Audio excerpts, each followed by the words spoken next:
morning, friends. Good morning. Hi. My name is Lisa Pavia-Hegel, and my pronouns are she, her. And along with Reverend Krista Taves, I'd love to welcome you to Eliot Chapel.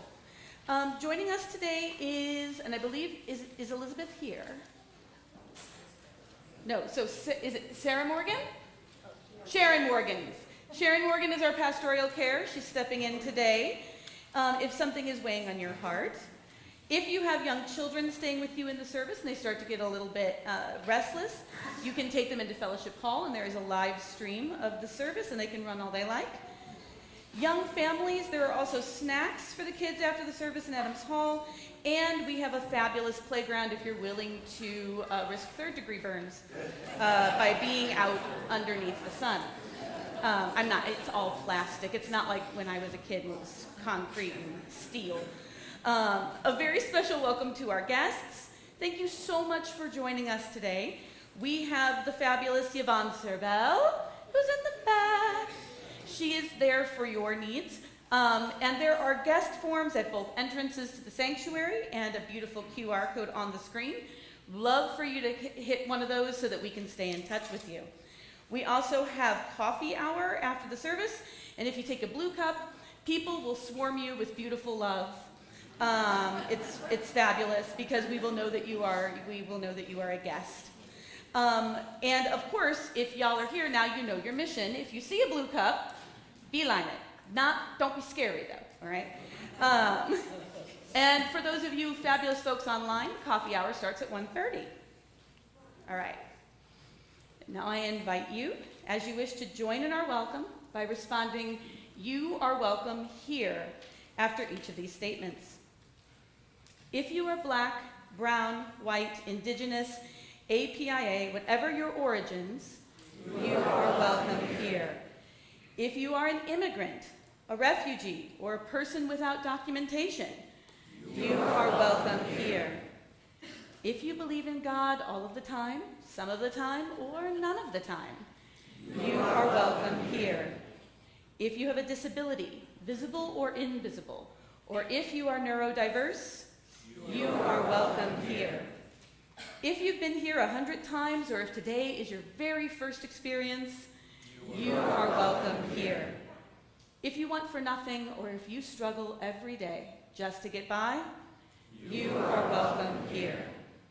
No matter whom you love or what your gender identity, you are welcome here. For this is a community of diversity, of love, and of justice. And what does it be? And it is good to be together. Now let's enter into the spirit of worship.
The flaming chalice is the symbol of Unitarian Universalism, and we light a chalice to signify that we are entering sacred space. Our chalice lighting words come from Melanie Davis.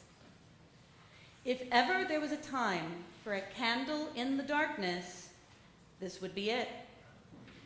Using a spark of hope, may we kindle the flame of love, ignite the light of peace, and feel the flame of justice, no matter how hard it may be.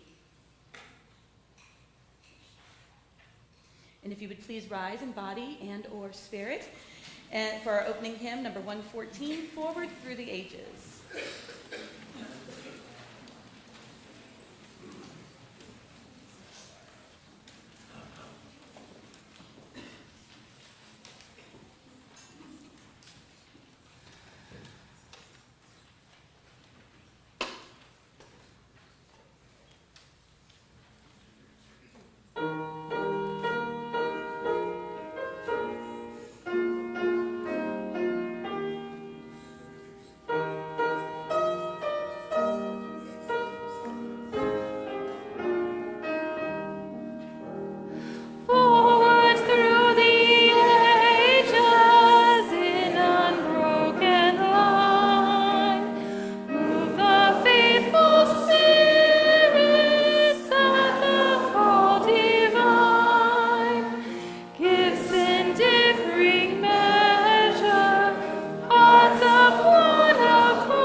In Unitarian Universalism, our covenants are the agreements that we make between us for how love becomes action. Please join me in speaking the congregational covenant. As a free congregation, we promise to each other our mutual trust and support. To create a beloved community, we promise to be kinder to each other than we have to be. To listen fully to each other with an open mind and heart. To speak responsibly and respectfully, and to find ways to improve our church for all of our members and friends. Please be seated.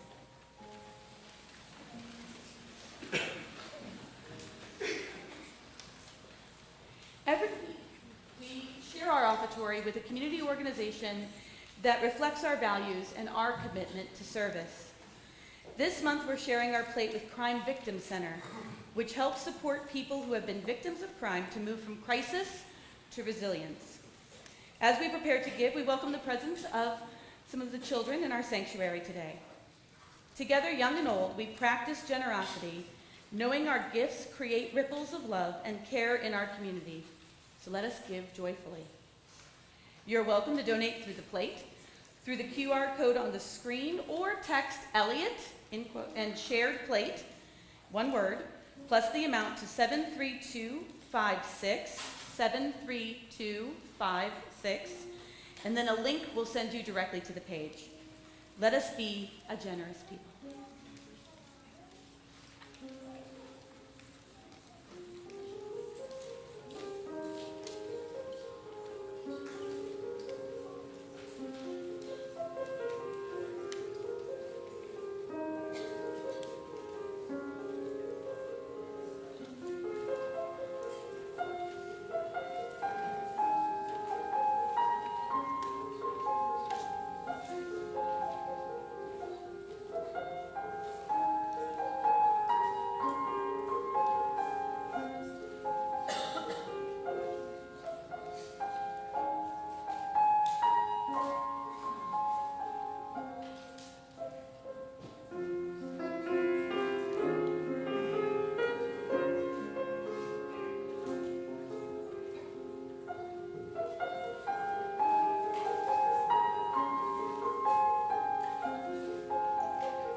This offering to the work of the church, which is weaving a tapestry of love and action. We dedicate our lives, and these are offerings.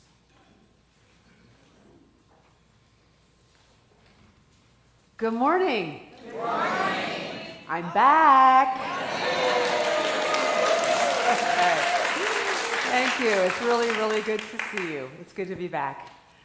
Today's wisdom story is actually a wordless book.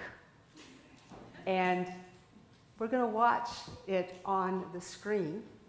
And I'm going to sit down here with the book, and I'm going to describe what we're seeing so that those of you who are visually impaired and those of you who are online will be able to know what is happening. We can't show the video online because that would break copyright, but we can show it here. So I'm going to invite the kids. I'm going to invite you to stay in your seats so that you can watch the video.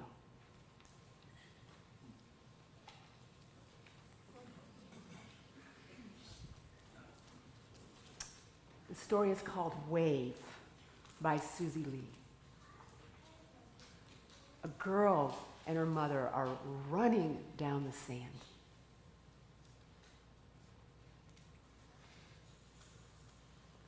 There's the seagulls.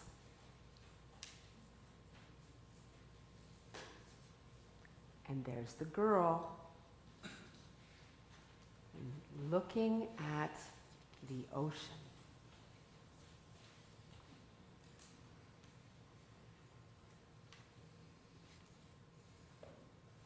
Running from the ocean. Those waves are scary.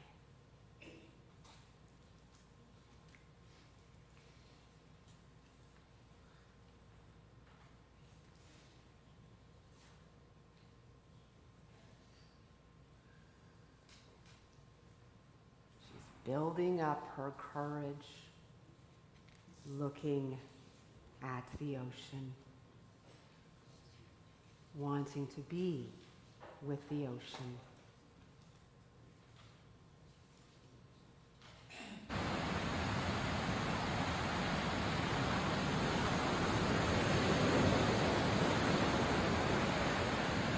Birds are flying, she's reaching for the water.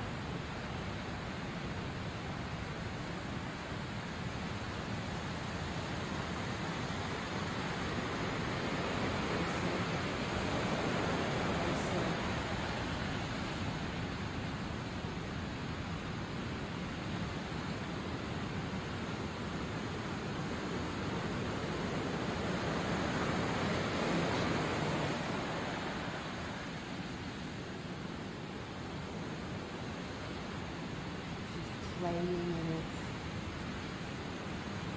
Yeah.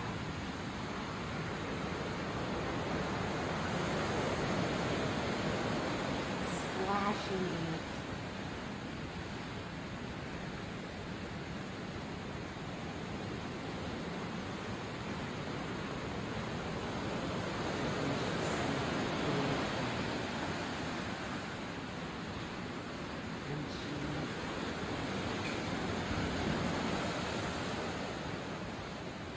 Is running from the big wave.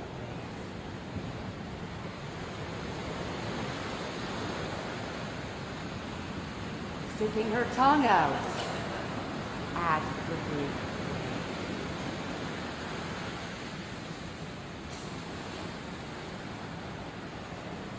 And the wave crashes down on top of her.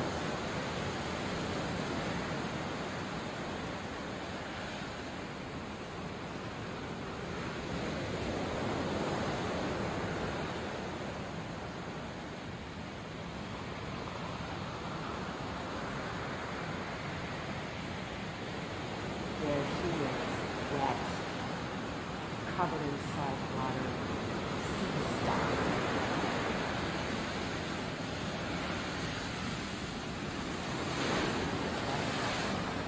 Right now, it's playing seashells, birds, whistling. Hold the shell up, let the birds fly overhead.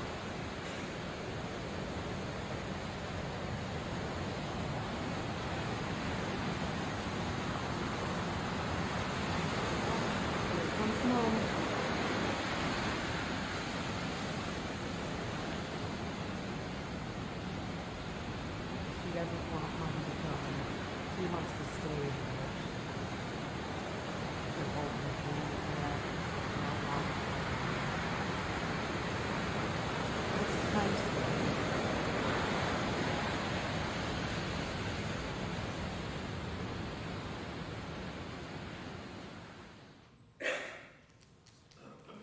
The end. So let's sing our children off. We're going to meet in room 1.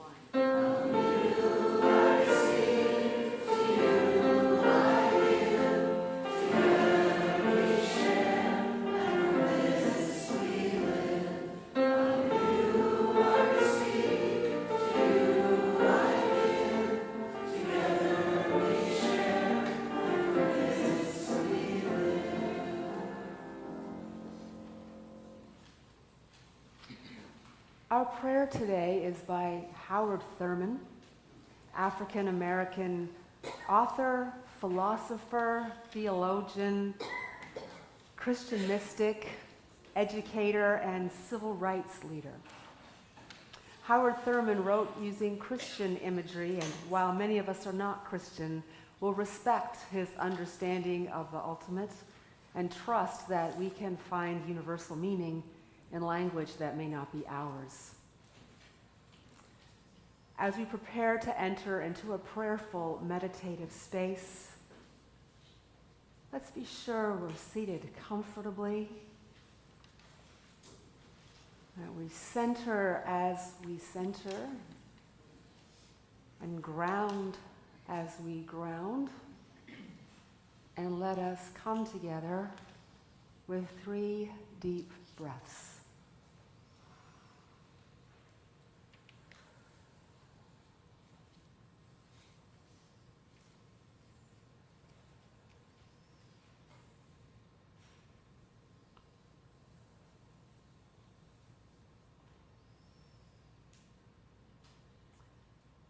The concern which I lay bare before God today is my need to be better.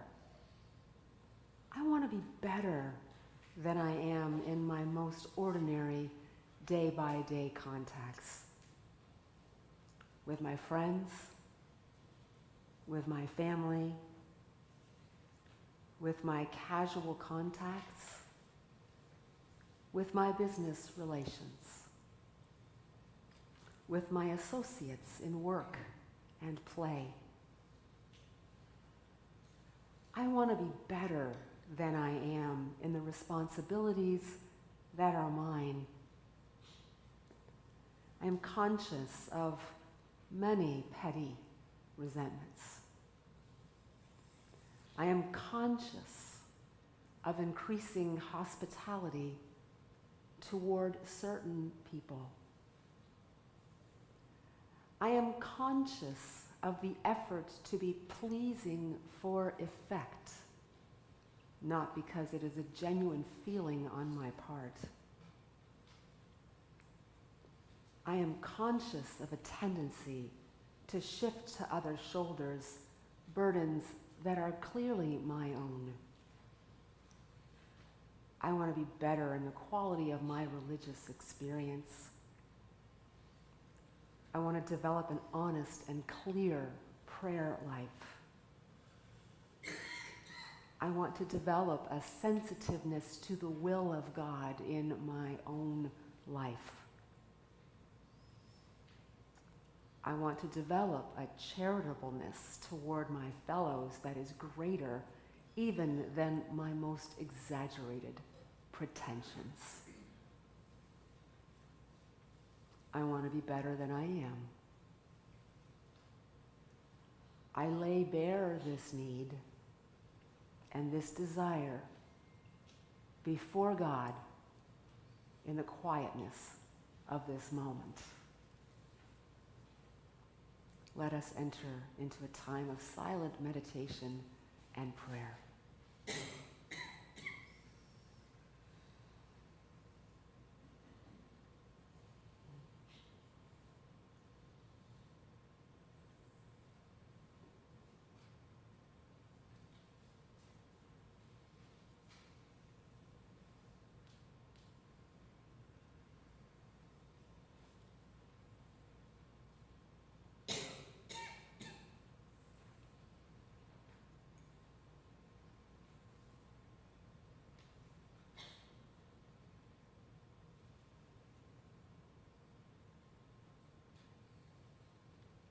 Let us speak the names of those we would hold in our love and care.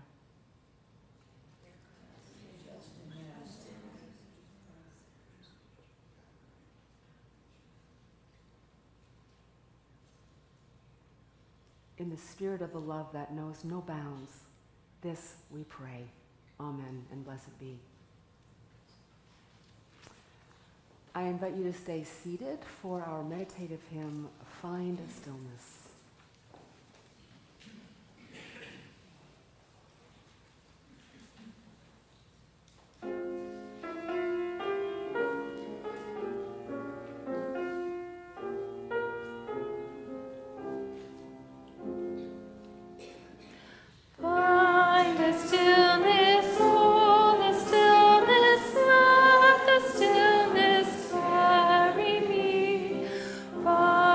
Silence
this in correcting my script. My apologies.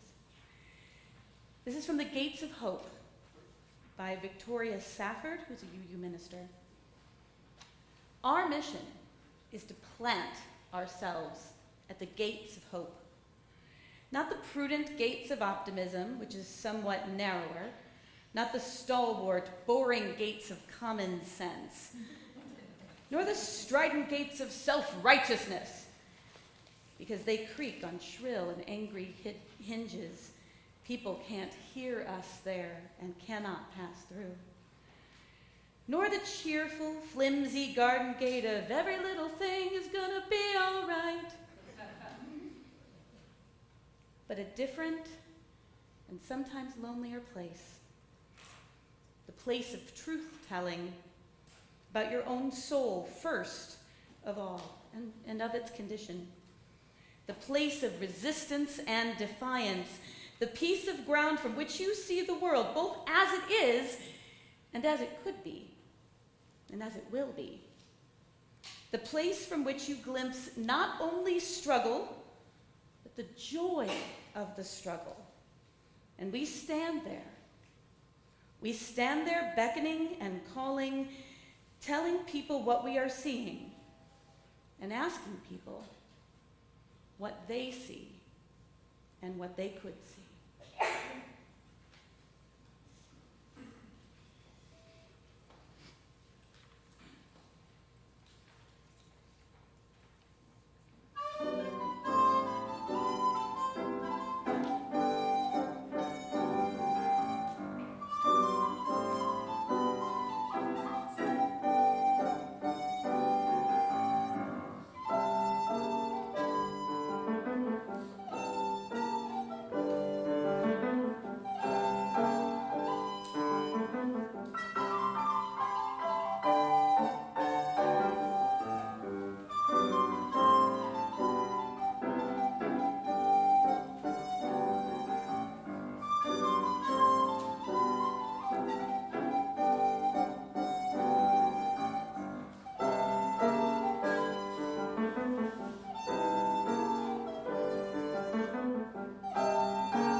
Thank you very much, Carl and David. Thank you. Today's message is focused on one of our core values, and that's the value of transformation. And committing ourselves to the value of transformation means that for us, revelation is never sealed. Like, you never get to the final answer. There's always something more beckoning to you. And we embrace this, or we try to. Sometimes we're better at it than others. But what this means is that we expect that something we believe to be true can outgrow itself. And we expect that sometimes we'll find that the things we have clung to, the things we believe to be essential, have a shadow side. And that when that becomes clear, then we need to go in there. And sometimes we're better at it than others because, we are human. We're not perfect. We all have fears and insecurities. And man, we don't like to be wrong. So we need to always be questioning our assumptions, which means that for us Unitarian Universalists, to be a person of faith is to hold our beliefs lightly while anchoring ever more deeply into our values, like the value of transformation. And this invitation to transformation is especially important in times like these, of such intentional chaos and cruelty that it can easily bring us to our knees.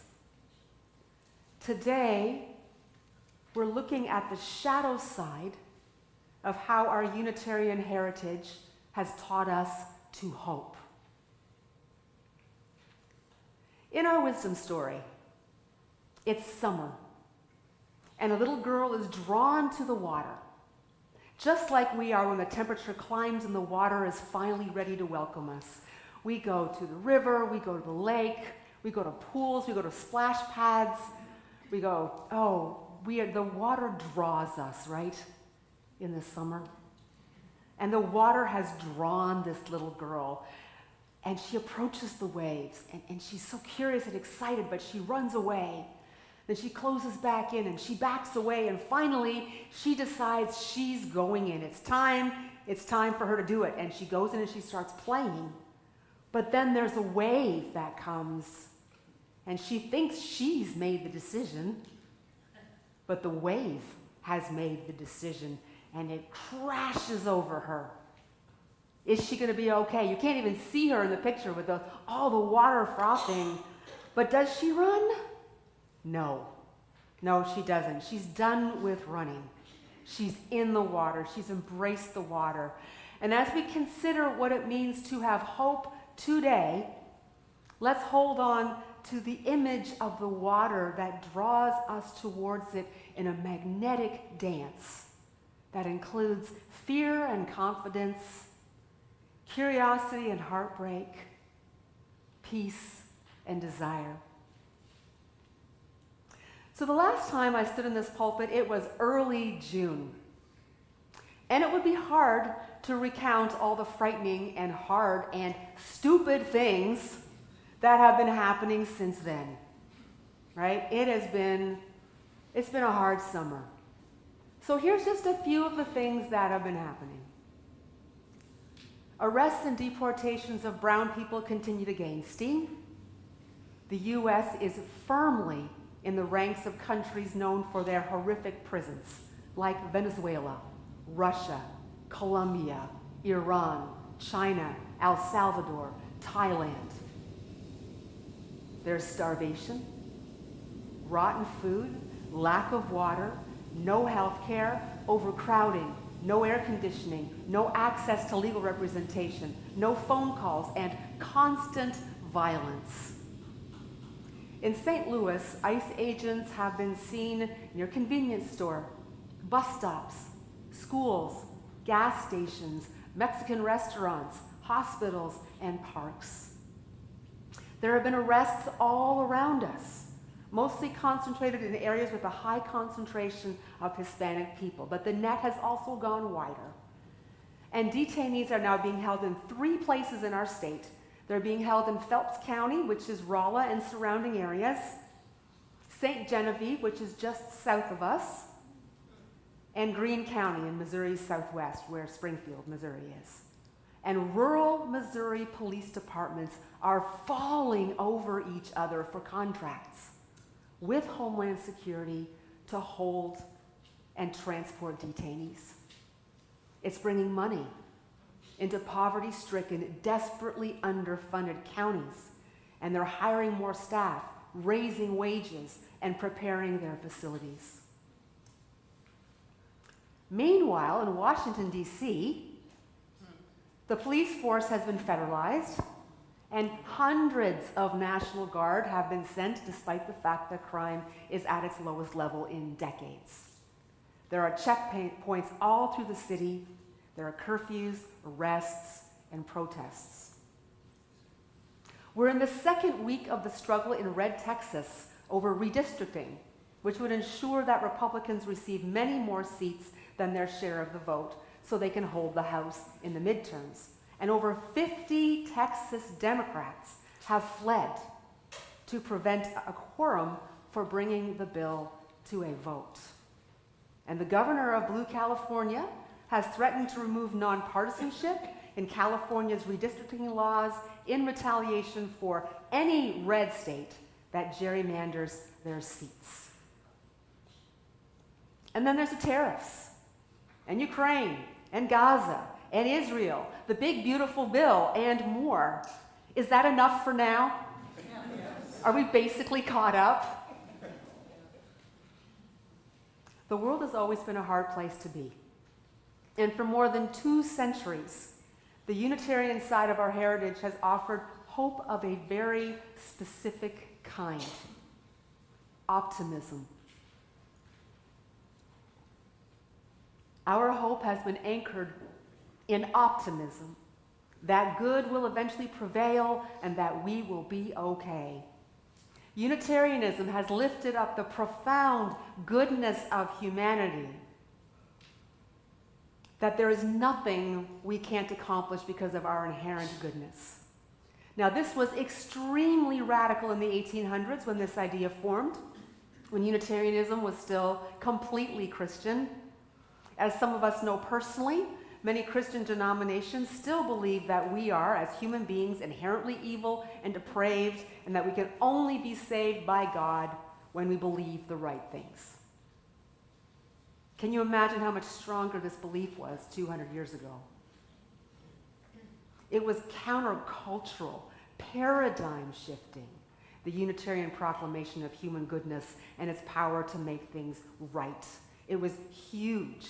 And even though we are now a post-Christian pluralist faith tradition, yes, that is a mouthful, we are a post-Christian pluralist faith tradition, this faith in human goodness is still very important to us and has been the basis for much of our faith, our theology, and our optimism.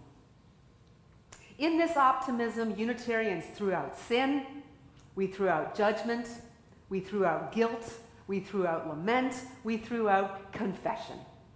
We built ourselves up in the belief that because of our goodness, there will be this linear progression where things just get better and better. And our first hymn, Forward Through the Ages, is a perfect example of this optimism. Written by Frederick Hosmer in the late 1800s, it goes like this. It's like a march. Forward through the ages, in unbroken line, move the faithful spirits at the call divine. Bound by God's far purpose in one living whole, move we on together to the shining goal. Forward through the ages in unbroken line, move the faithful spirits at the call divine. That's the optimism we have been preaching for almost 200 years. But in recent decades, more of us have been questioning this. Not that we need to give up on hope or the potential for great goodness in ourselves, but this optimism that we're so good that we can solve anything is starting to feel really naive. This unwavering faith in linear, always growing human goodness as the answer to everything that's wrong, it's not enough. In fact, it's allowed us to be pretty smug, right? We're the good guys. We're the saviors. Everything would be so much better if people like us were in charge. Well, yeah, it would be. But, as we're trying to move through each level of chaos that is tearing through our souls in our country, unthinking faith in our ability to save us is getting in the way. We can't afford certainty anymore. Who decides what's certain anyways? How are we trying to understand the intentional dismantling of our democracy and protect ourselves? Are we turning to cheap optimism, some abstract reassurance that it's all going to be okay? Or do we understand that hope is a commitment, that it is more than a feeling or a conviction?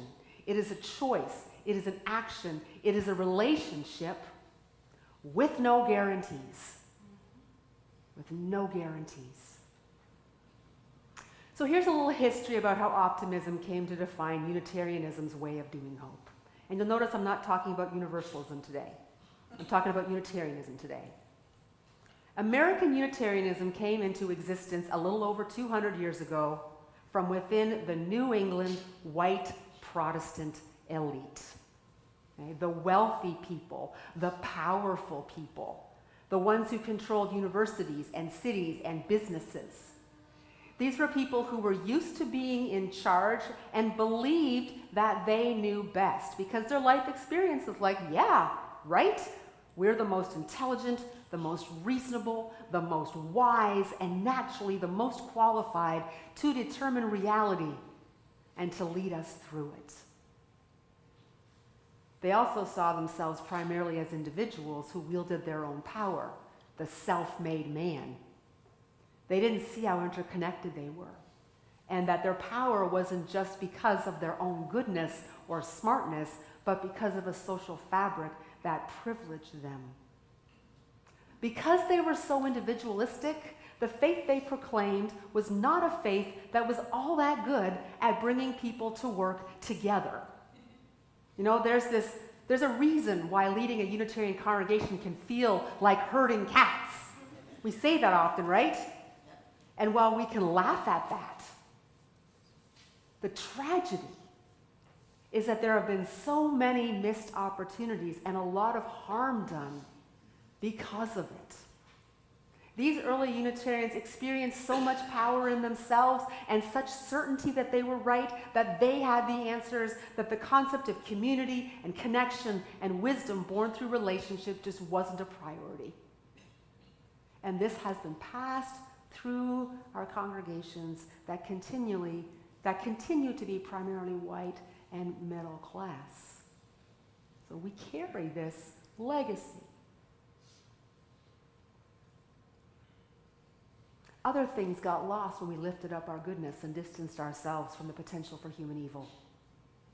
It allowed Unitarians to see evil as something that was out there, not in here, and certainly not in us.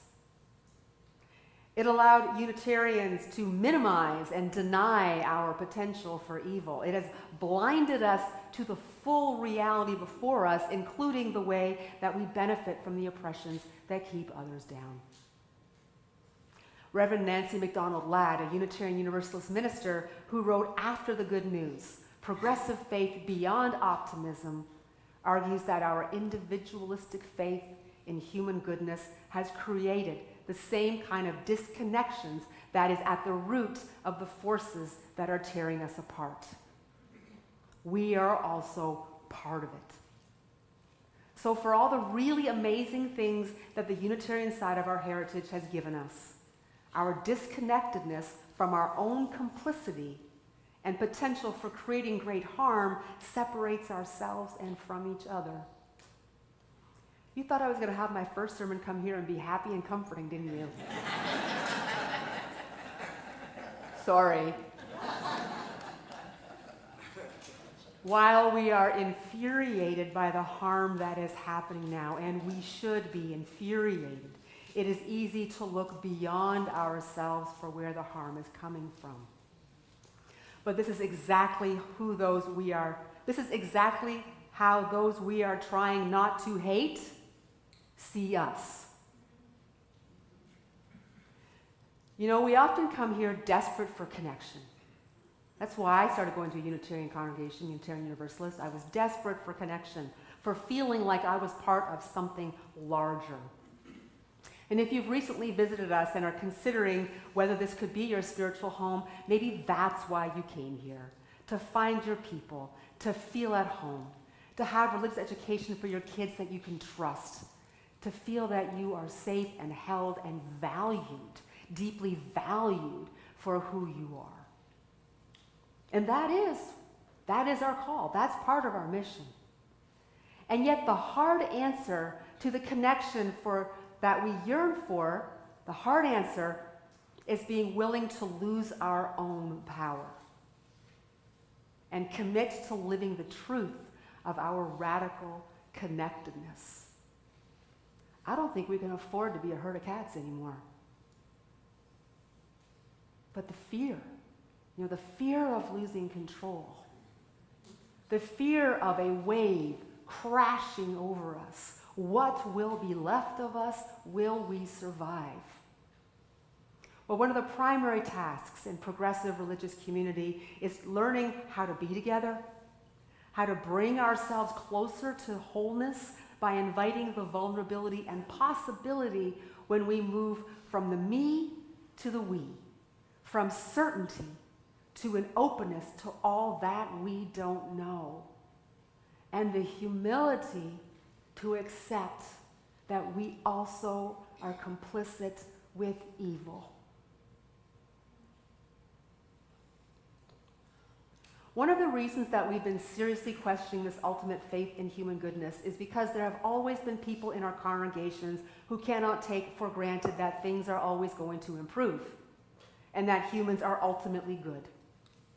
We have always had people of color in our congregations, queer people, trans and non-binary people, undocumented people, disabled people, poor people, neurodivergent people. I'm sorry if I missed you, but no, I see you. We have people who have experienced over and over that when solidarity demands a cost, when it risks certainty, status, or comfort, those you hope are in your corner often back away. Laws can't be trusted. People in power can't be trusted.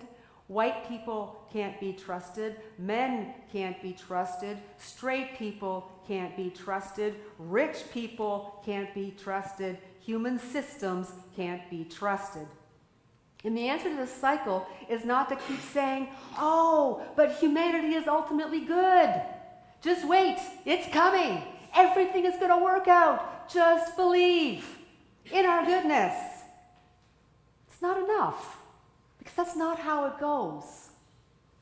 It's the voices of those who have been repeatedly failed by humanity that are drawing our faith practice beyond optimism, beyond the well-worn cliches, and into covenant, into relationship, into promises made and betrayed and remade.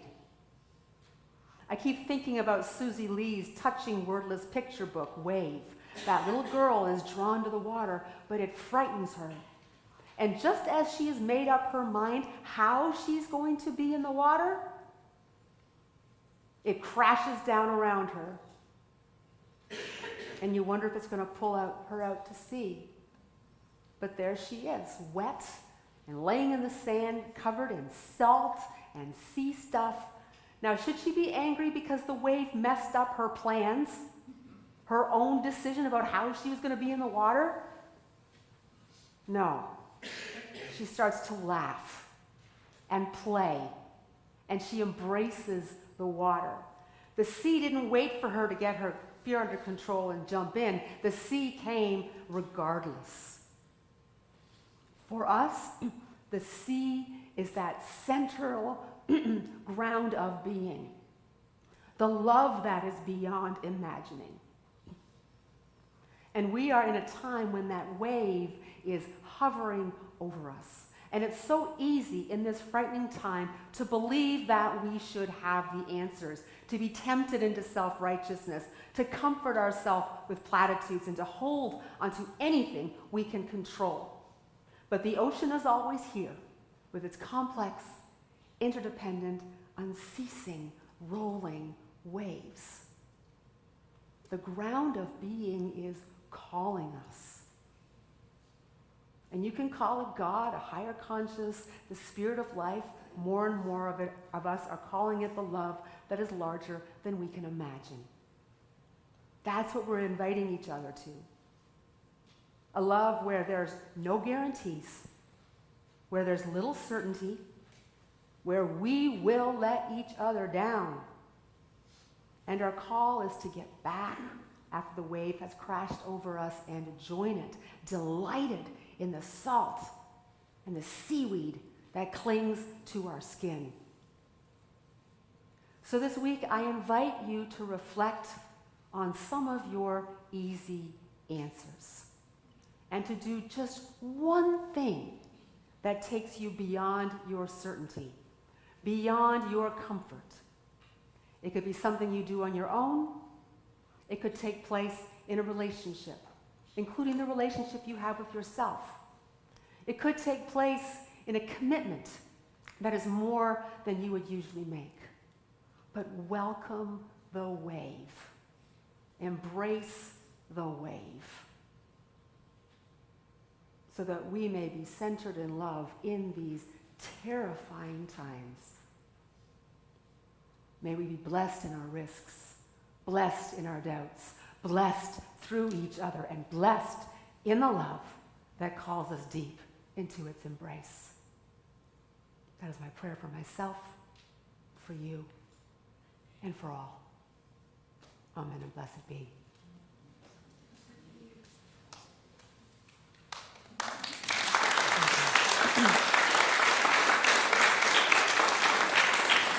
So our closing hymn is, I don't remember, 108, My Life Flows On. And I would invite you to replace my with our every once in a while, from the me to the we, and see how it feels. Please rise as you're able in body and spirit for our hymn.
Let us extinguish our chalice and share our benediction.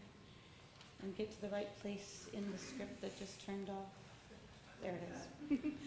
We extinguish this chalice, but not the light of truth, the warmth of community, or the fire of commitment. These we carry in our hearts until we are together again.